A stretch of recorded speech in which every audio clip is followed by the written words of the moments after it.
Let's discuss factors to consider before investing in Port Harcourt real estate in 2025. Number one is accessibility. You make sure that you acquire a property that is accessible to other towns in Port Harcourt. Invest in properties that you can access from 3 or 2 different routes. The next thing is security. Make sure that you acquire that property in a secured environment. You need to acquire a property that you can comfortably come back in the night. If you have emergency, you can actually rush out any time of the day. The next point is electricity. That one is very important. You wouldn't want to be making soup every day, right? You wouldn't want to be wearing ruffled clothes, right? So make sure you go for properties that are in places that have good electricity. If it is an estate, make sure that there is provision for solar. Then budget. Don't buy a property because your friend is buying that property. You want to measure up with somebody. No.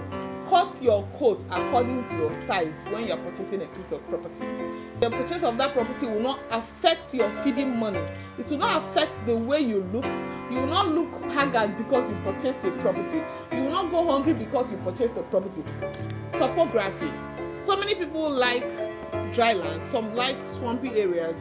Okay, some like beach, that's waterfront properties.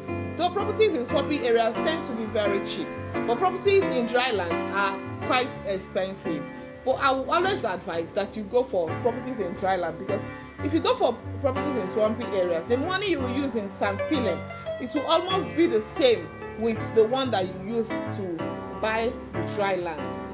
The next is purpose. I've always discussed purpose.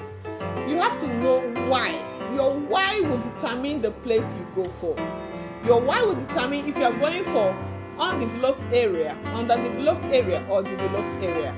So whichever is your why, you want to build a 5-star hotel, of course you should go for luxury exclusive areas. If you want maybe a mini residential house for you and your family, of course a developed area is okay. If you want to do land banking, you want to save your money, of course you know that you're going for the underdeveloped area and all that.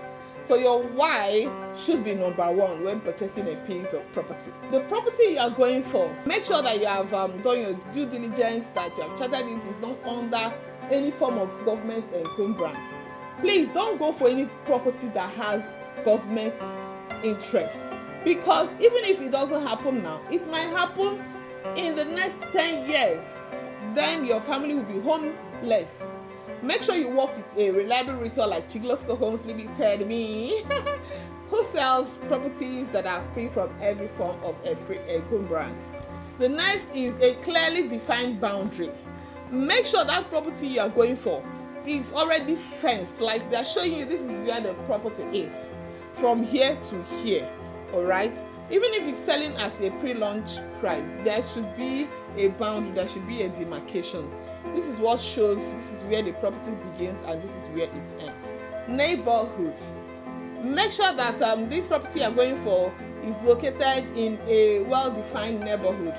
Okay, it depends if you're going for a luxury property or affordable property.